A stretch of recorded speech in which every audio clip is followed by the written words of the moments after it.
Hello and welcome to Disability Drama. My name's Matt Moss and I'm a little bit slow, but I get there. This is a channel all things disability, and with disability comes drama.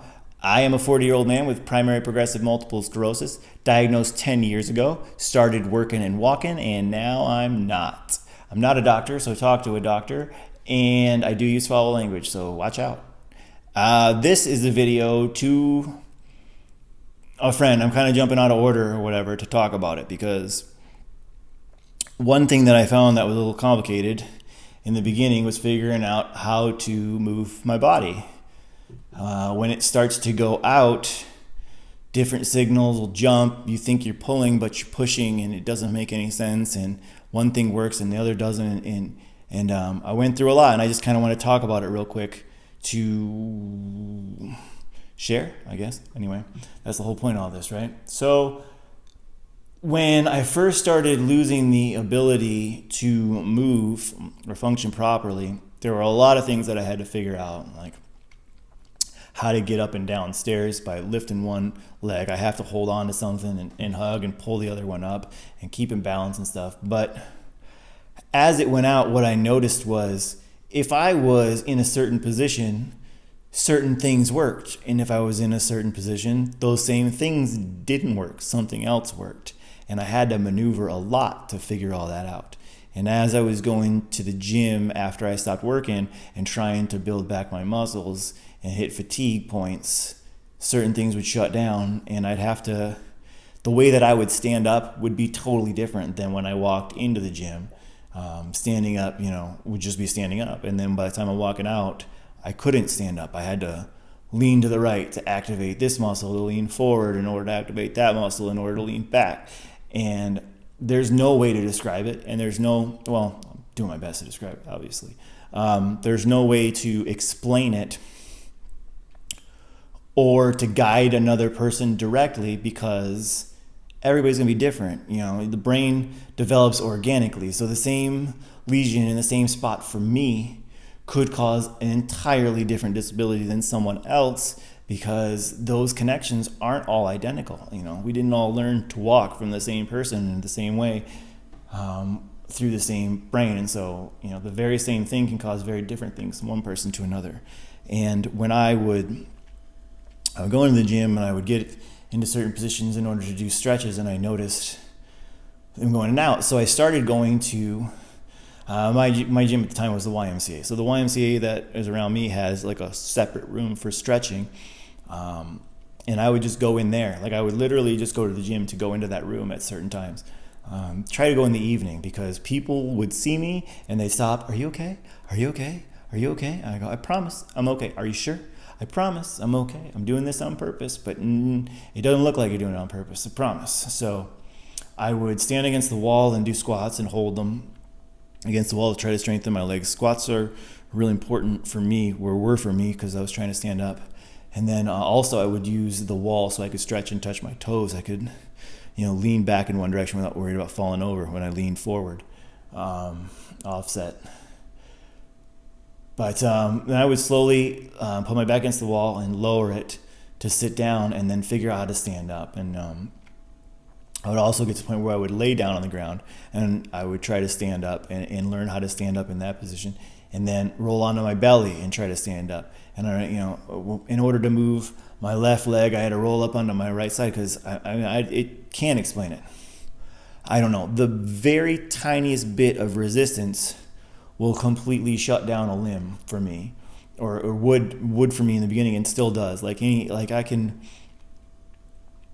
just say, so not one thing moves. When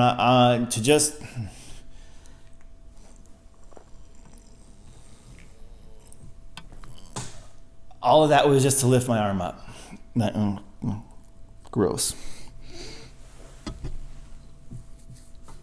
That's reality. I'm not even going to edit that.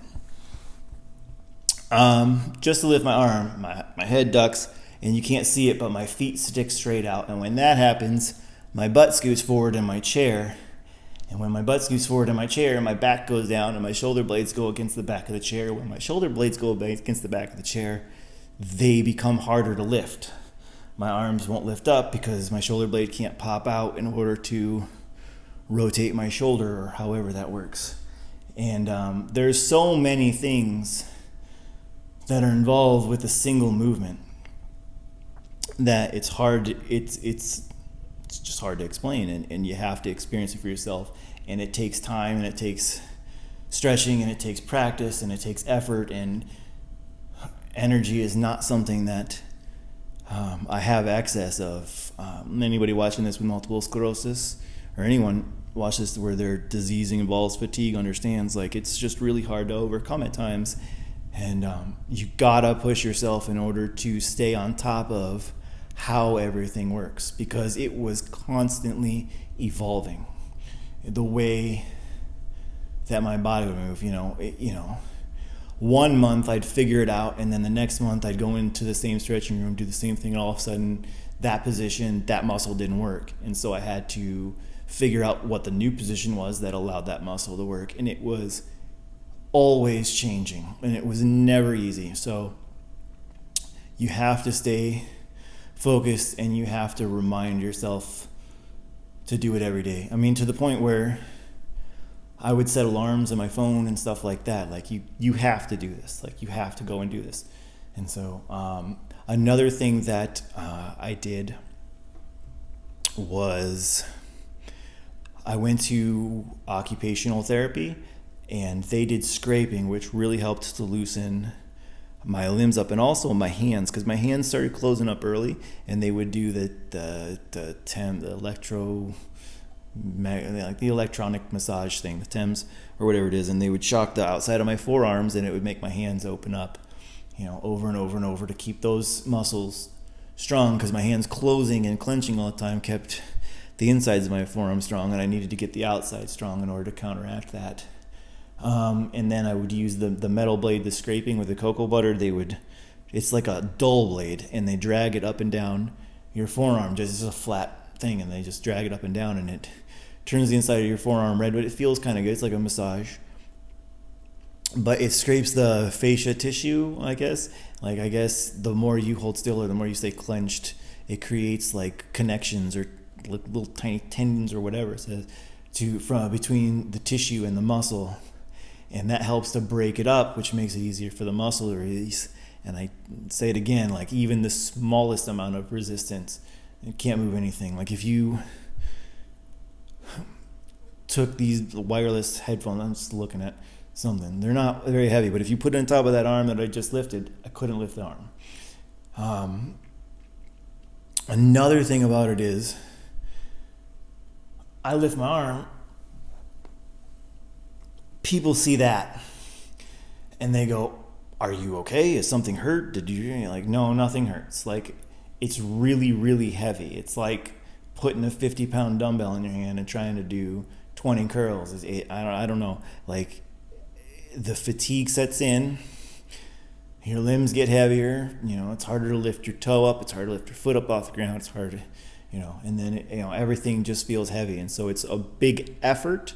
And that's where you get the faces from. But it's not painful. And I'm just slow. Like I said, I'm slow, but I get there with everything. And so you gotta be patient with yourself, and you have to be honest with people around you, because they'll see that, assume you're in pain, and then try to help you without even asking. Like, sometimes people will be like, "Oh, I'm going to help you with that." I'm like, "No, I'm good." And I've literally been told by someone that mattered to me, like, "No, I know I'm slow, but please just let me do it. Like, I'm practicing. I'm trying to keep my arms moving." And they just straight up looked me in the eye and said, "No, I can't stand watching that. Like, I don't care if you can do it. I'm not watching it." Like, they were acting like they were doing me a favor. Like, for real? Like, you're not gonna let me do it on my own? Like, it's the kind of stuff that you gotta kind of wrap your brain around. That's not the easiest stuff to wrap your brain around. It's like, I didn't even have a choice, like, I'm trying to tell this person I want to do it, and they won't let me do it. So I'm sorry that my movement offended you. Whoa. But that got a little deeper than I was expecting. But yeah, when it comes to the body, there's no way to know. And all I can say is it doesn't make any sense. Like I'd love to talk to somebody on film or film. Oh my God, I dated myself. I'd like to talk to somebody on video that understood a little bit more, and maybe they could explain to me why, if I put pressure on this joint, that joint moves, and if I do something like, something simple. Last night I put something between my knees to keep my legs apart, right? When I did that, I realized I could move my arms a little bit more freely because I could feel my knees push together on that box that we put in between my knees to hold them apart. And I could control the squeeze, and all of that extra energy that's being pushed out, like that's why everything else is moving while I'm trying to move my arm. All of that extra energy, I could focus in on that one thing that I was squeezing, and it enabled me to not focus so much on that one thing.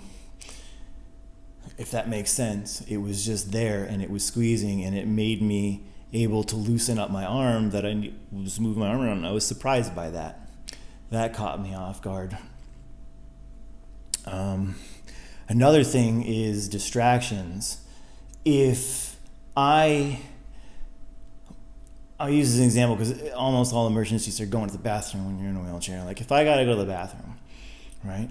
I need help to do all that. It takes time. I'm not in diapers yet. I'm on my way. I'm not embarrassed. That's reality.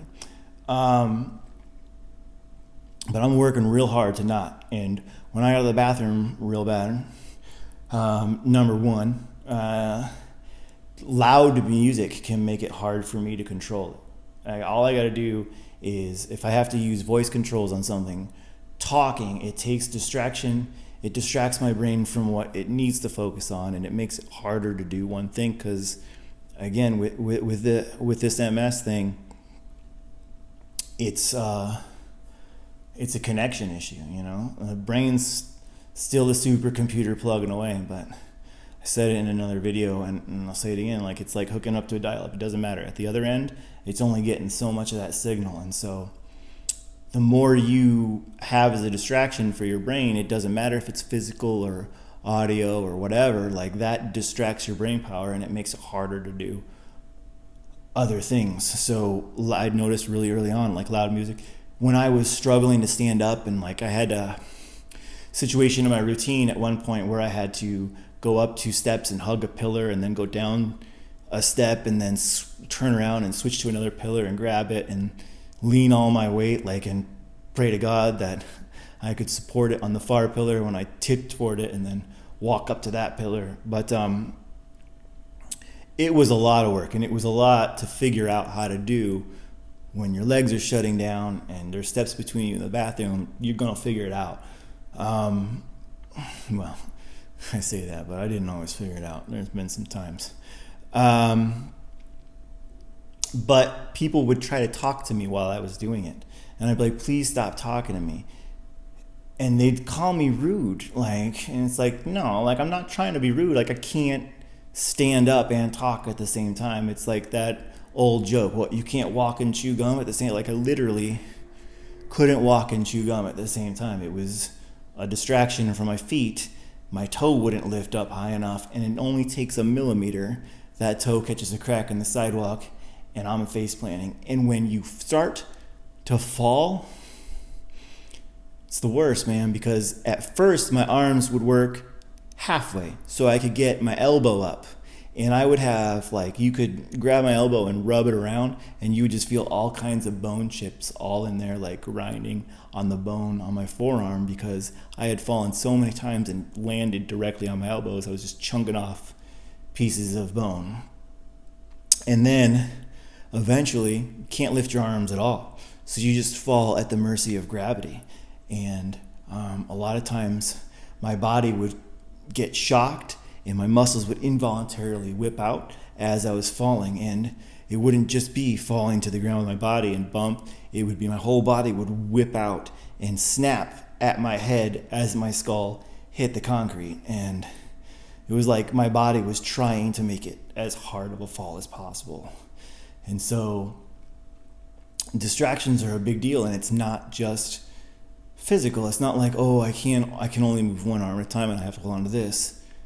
Any kind of mental distraction when you're trying to do that is slowing you down. And the best that anyone can do for you is understand that, give you their patience and their time. And so to anyone watching this that's not dealing with it and wondering about other people, patience.